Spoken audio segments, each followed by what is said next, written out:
ebidensya, resibo, walang lusot ang may atraso.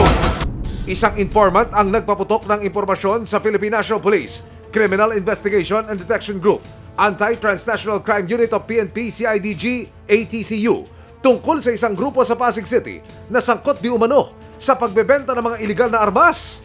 Sino po ang nag-report sa inyo? Paano nyo na-discover itong pangyayari? Yung nagbigay sa amin ng report ay isang concerned citizen na so happen nakabili rin siya ng firearms sa mga suspects. Paano nyo ginawa yung surveillance? Nung pumunta yung informant dito, yung mismo nakabili sa kanila, pinakita niya yung item na nabili niya, yung exchange of messages nila between the suspects.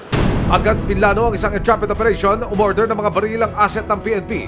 Pwede raw makabili kahit walang mga dalang papeles. Paano nyo ngayon ginawa itong surveillance, sir? Ang report ni concerned citizen is pag nakapag-establish ka na ng magandang communication sa grupo nila, Opo. yung pagbili ng baril ay parang bumili ka na lang ng candy or coffee.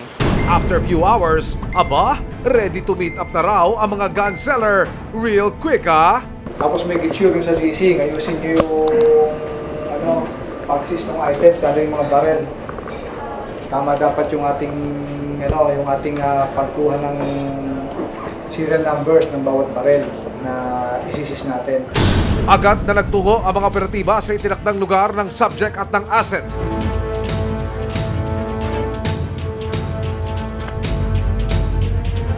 Ilang sandali pa, dumating na ang subject ang kasang isang babae. Ayun yung subject ko, may angkas sa babae. Ayun o, yung nakapula.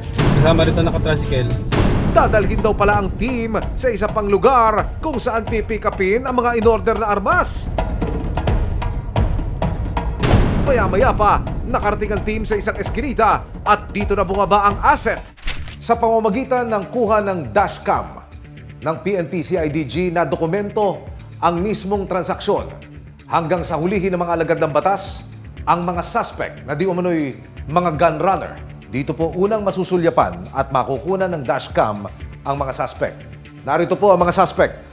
Ang babaeng nakakulay pula na may dalang payong at ang lalaking ito na nakakulay itim. Maya-maya pa, papasok na po sa frame ng video ang police asset.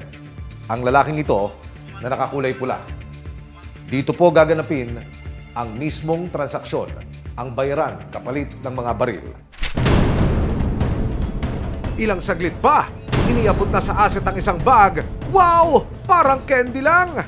Sa dashcam ng mga operatiba, maririnig ang usapan nila. Inspectionin mo na. 9mm, ito yung 38. Ebidensya,